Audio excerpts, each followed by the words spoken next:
Hey, welcome back to another episode of Keepin' Cozy. Today I'm speaking with the controversial founder of rap genius Mahbod Moghadam. You may recognize him because he was on the podcast not that long ago. But we speak about how he has this idea that you can get compensated just for using the internet and how crypto plays a role in it. So please be sure to like, comment, and subscribe if you enjoy this video and share with all your friends. Thanks for your time. So welcome back to the podcast. How have you been? I'm chilling, man.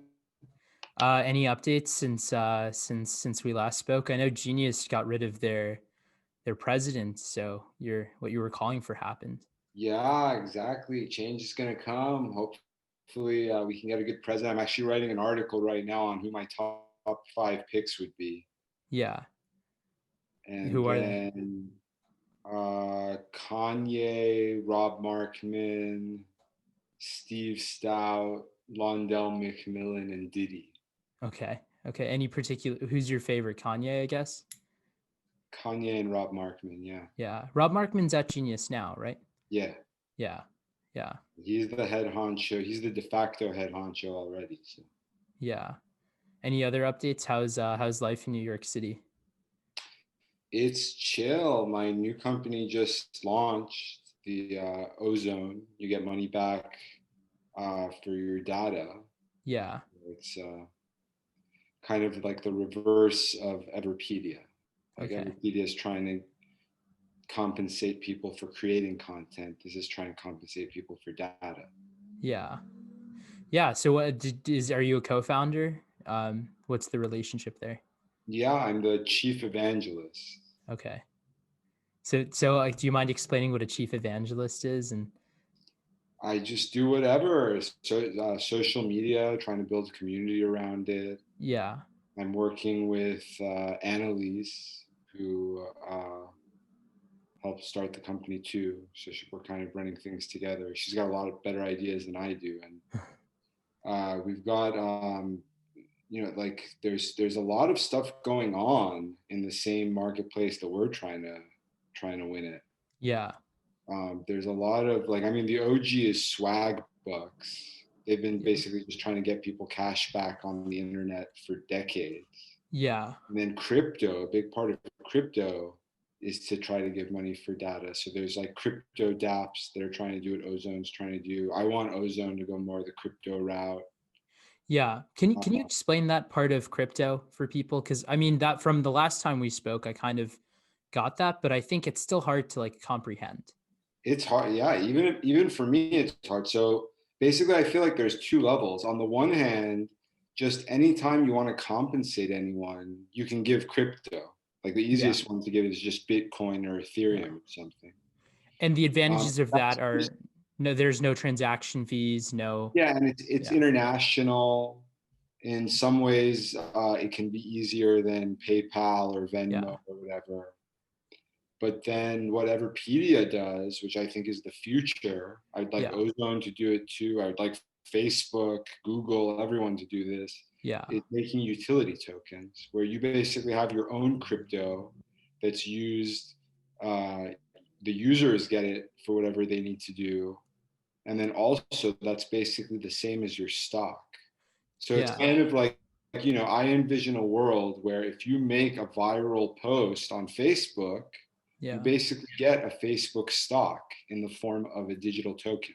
yeah. So what's the value add for Facebook there? Well, other people are trying to do this. Other people are trying to make a decentralized Facebook. Yeah, Probably the most well-funded one is my friend and investor Brock launching voice.com. So, and then I think Zuck knows that this is the future of the internet. So, out of all of the Silicon Valley peeps, I think he's the one who's the most down with it. yeah, That's why he's been stepping up to bat for Libra. I mean, Libra got really, really slammed in Congress, and then he's still going ahead with it. Now that crypto's back up, he's planning to launch it in January.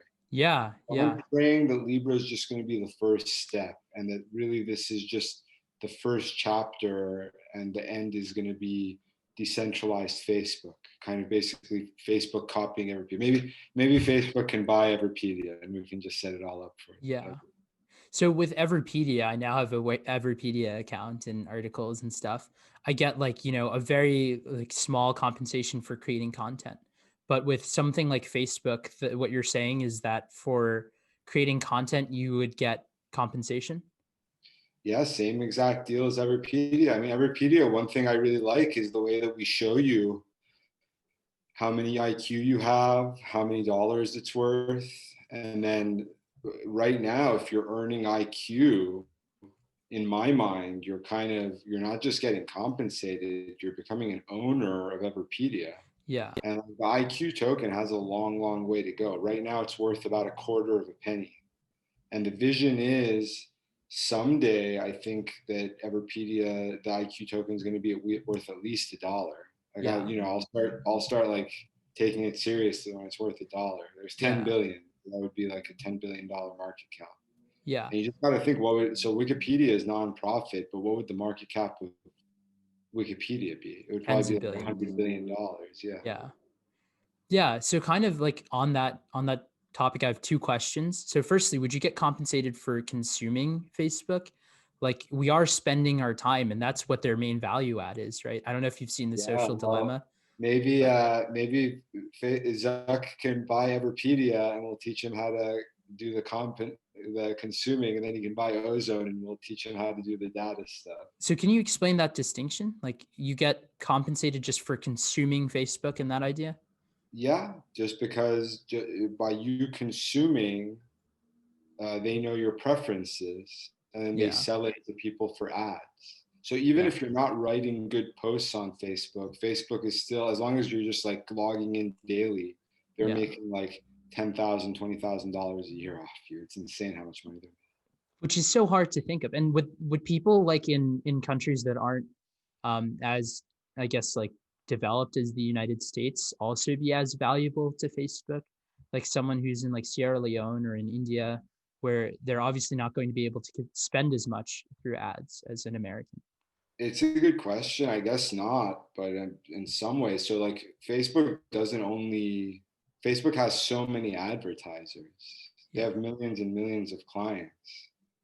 So, and then when they're able to get the data on everyone, I think that they can really extract maximum value from anybody. So let's find out. I mean, you raise a good point that this is maybe where you're located is going to be part of the utility token architecture. But Yeah. I've never really even thought of that. I wonder if Everpedia is like that.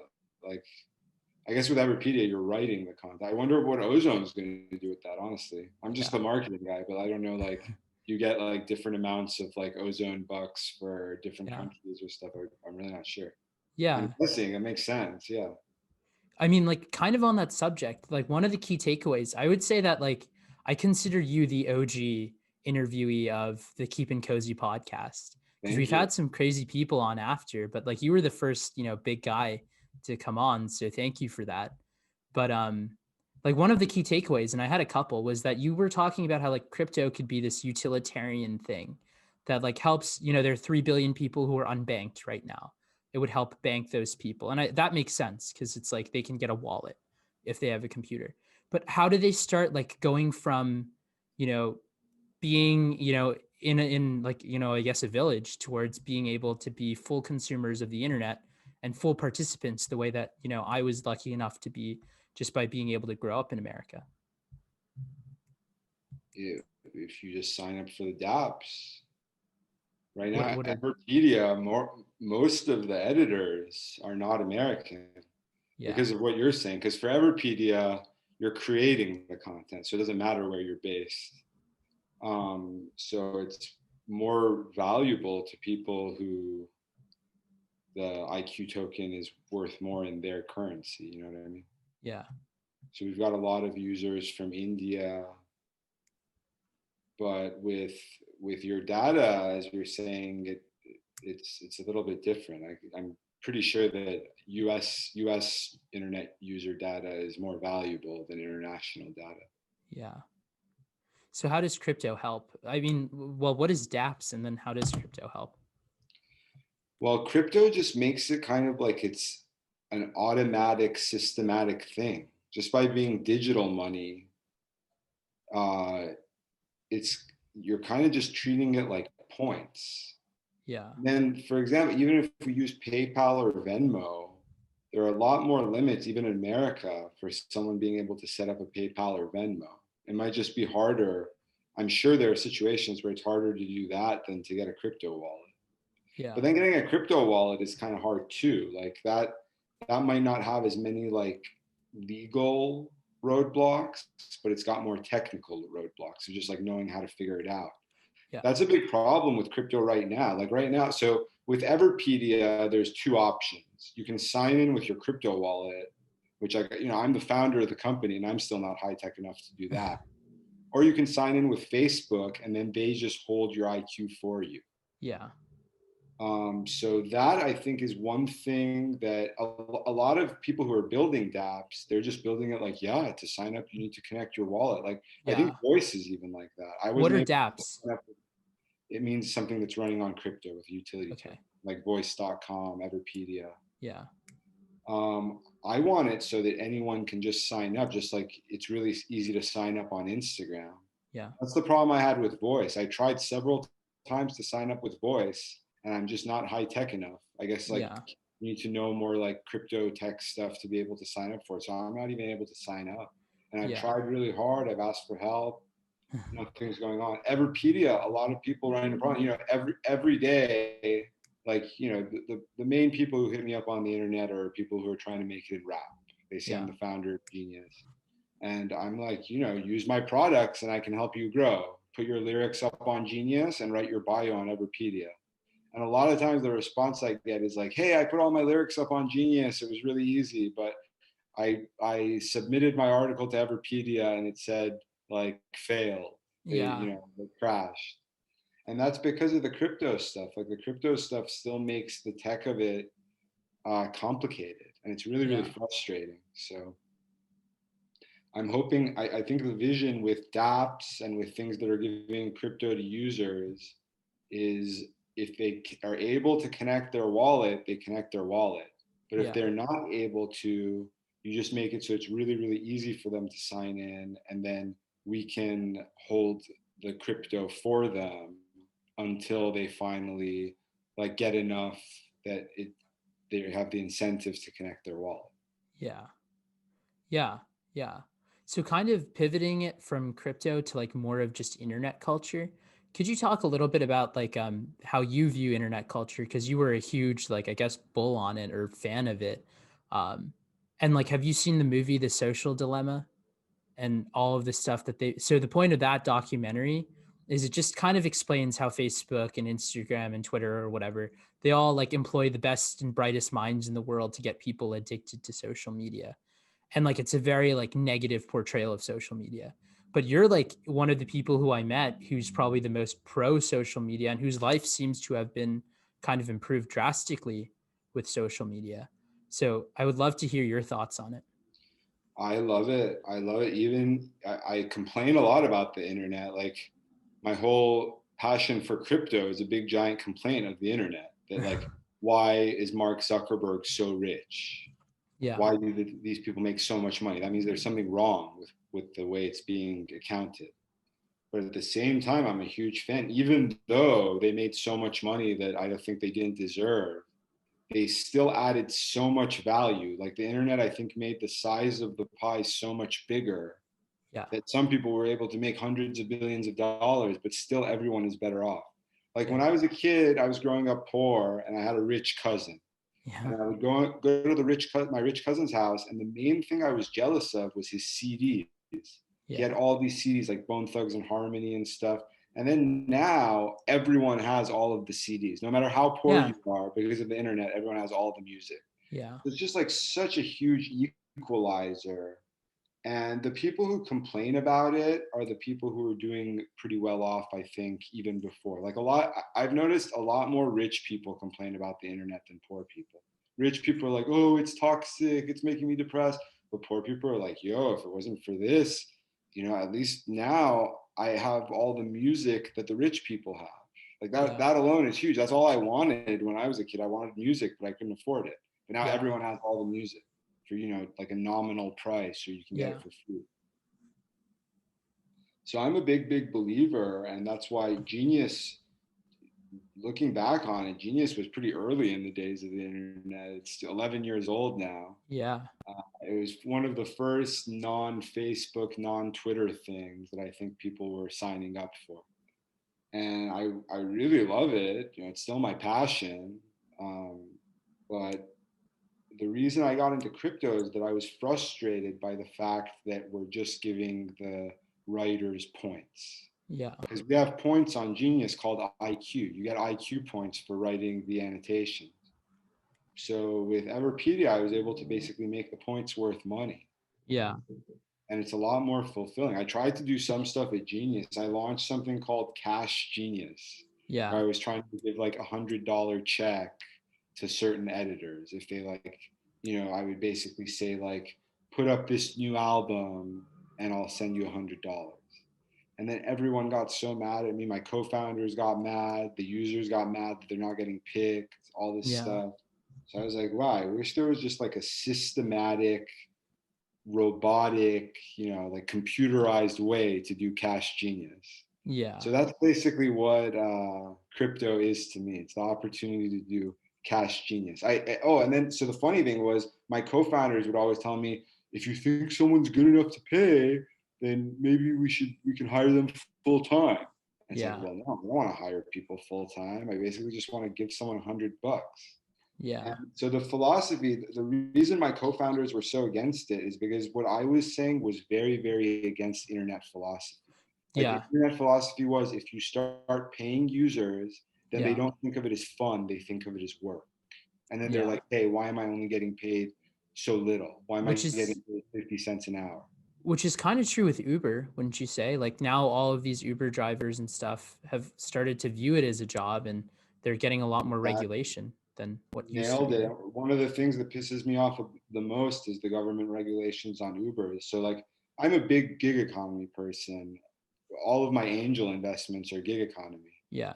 And I kind of see gig economy as the harbinger to the crypto economy, because it was Yeah. the first thing of using technology to blur the boundaries between work and play, work Yeah. and leisure. So yeah, we need to get that mentality. Like with Uber, Uber, Airbnb, all of this type of stuff. I'm like, they, instead of trying to treat the workers like professionals, they should actually keep on giving the mentality of that this shouldn't be a full-time thing, that it should be a gig. It's called the Yeah. gig economy. And with crypto, kind of the marketing we try to use is ownership. Yeah. Like anyone who signs up for Everpedia and starts taking it seriously, Yeah. or anyone who signs up for Ozone and is becoming Yeah. a power ozoner, I'm basically going to be telling them, you're not getting a wage. You're getting literally ownership of Yeah. your assets. Yeah. Your articles on Everpedia, your data on Ozone, that's just your asset.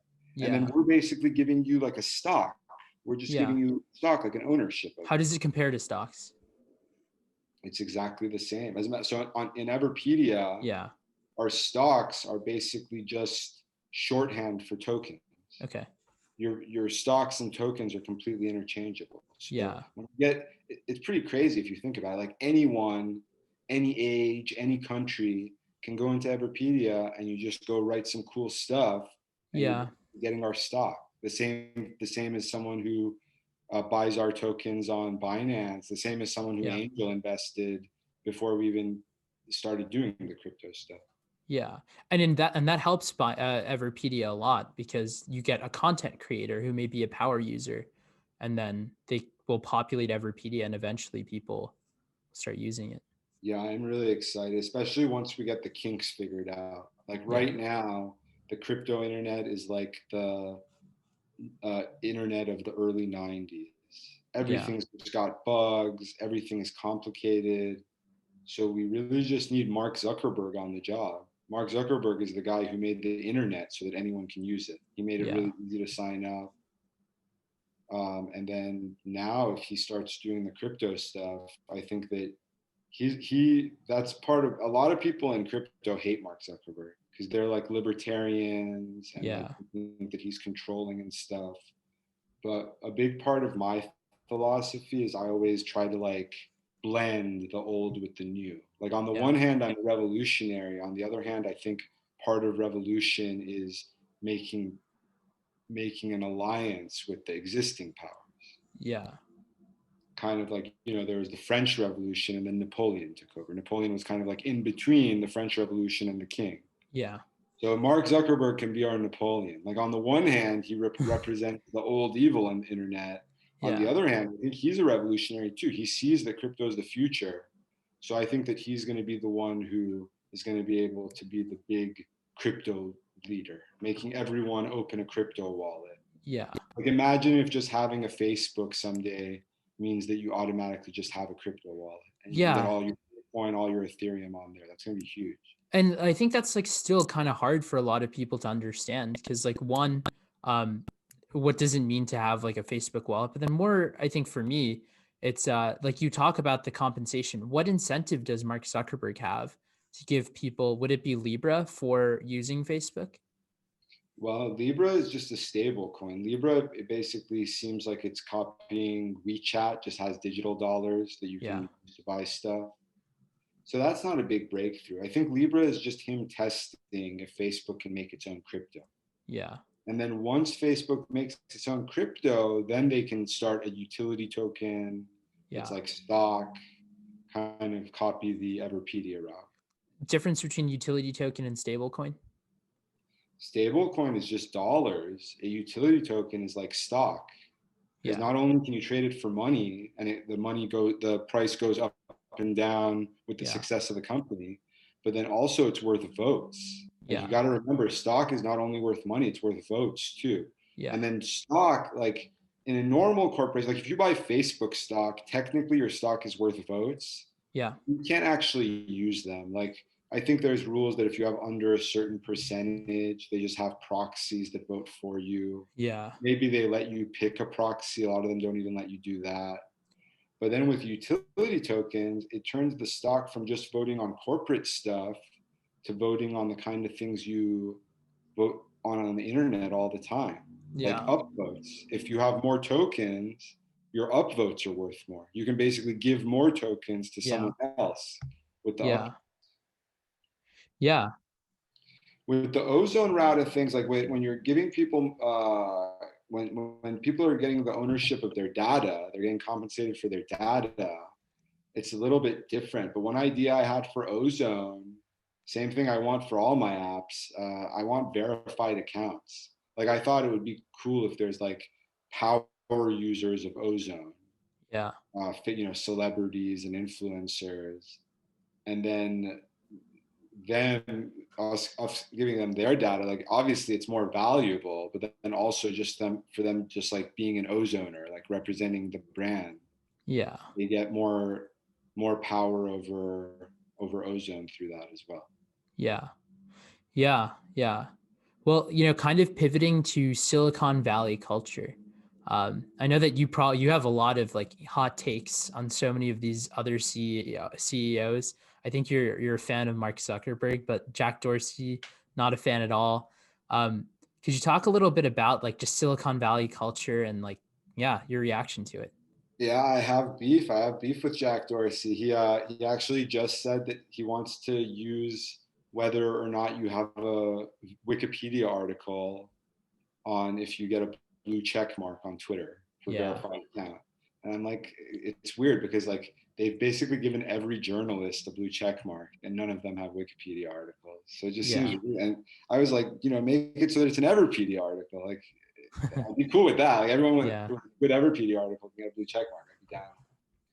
But at the same time, I shouldn't hate on him too much. Part of it is just personal because I got banned from Twitter for political reasons. But Yeah. he's doing a lot of good stuff in the crypto space. I mean, one thing, he just straight up said that his company is buying $50 million of Bitcoin. Yeah. That's one of the things that set off the bull run right now. Yeah. And Cash App is huge. Cash App, I'm becoming more involved with Cash App because they're kind of like an ozone competitor. Yeah. And they're killing it. Every rapper talks about Cash App. There's so many For rap sure. lyrics Yeah. name dropping Cash App. So he's doing good stuff, and he's kind of the Silicon Valley darling of crypto people. Why him over Zuck? Just because he talks about it so much. Like he went on Joe Rogan and they smoked weed and he was like, Yeah.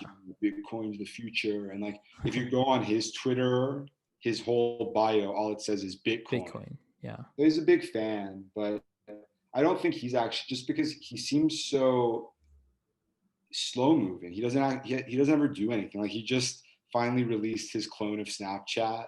Yeah. It's just ridiculous. Uh, The so I don't stories. think he's ever going to turn Twitter into that. I think Yeah. Zuck, just like Zuck is actually launching his own crypto, I think Zuck is secretly going to be the one who can turn Facebook into the DAO. Yeah. Well, kind of on that note, like, isn't it kind of interesting how like the Winklevoss twins own 1%? I'm sure guys like Tim Draper and Jack Dorsey own a shit ton of Bitcoin. It seems if it's such an egalitarian thing, it seems like the first movers are going to own the majority of it. So how would that like translate Yeah. into a better world? That's the thing. Whenever there's revolution is not 100%, but it does. I'm still someone who believes in improvement. I think his Yeah. society improves over time. But yeah, like on the one hand, the crypto revolution is egalitarian. On the other hand, it's going to be lopsided. A lot of people are going to get rich for no, not the right reason. Yeah. Same as the internet. The internet has actually created more wealth inequality than anything in history. Yeah. But at the same time, I think it's the most egalitarian thing in history. Just because when I was a kid, all I just wanted was my cousin's CDs, and now I got Yeah. all the CDs. So people are still getting hooked up. I think crypto is going to be the same way. Like on the one hand, the Winklevosses and people that they're going to get outsized hooked up, but I think it's just going to make the pie bigger for everyone. Yeah. Yeah. And I guess like perhaps that goes back to what you were saying about like how the people who complain about the internet being toxic are the richer people because their peers are the ones who end up going and creating like a new, technology company that's worth billions or whatever. Whereas like for the rest of us, we're just able to get free music or we're able to get $100 for creating Facebook posts. Yeah, I think people whose parents are not rich are way more likely to be content creators on the internet. And that speaks volumes. That's why I love the internet. But then that's also something we want to change about the culture. Like, even today, with the internet becoming ubiquitous, coronavirus is helping us a lot. Yeah. It still is kind of like basically you don't become a content creator on the internet unless you need something. Either you need money or you need friends. So like people who are popular and have rich parents and everyone thinks they're cool, they're the ones who are like, oh, the internet sucks, the internet's for losers. Yeah. We need to change that. Like basically my mission, I started using the internet because I was a nerd. Like my Yeah. parents were poor, I was a nerd, I wanted money, I wanted friends. Yeah. The internet helped me out. But then I'm trying to I'm trying to change the culture so that people actually think the internet is cool. Yeah. And then crypto, like the internet is starting to slowly be considered cool. Yeah. Crypto is still considered totally nerdy. Like crypto today is considered Yeah. like the internet was 10 years ago. Yeah. So now I'm trying to make crypto cool. Yeah.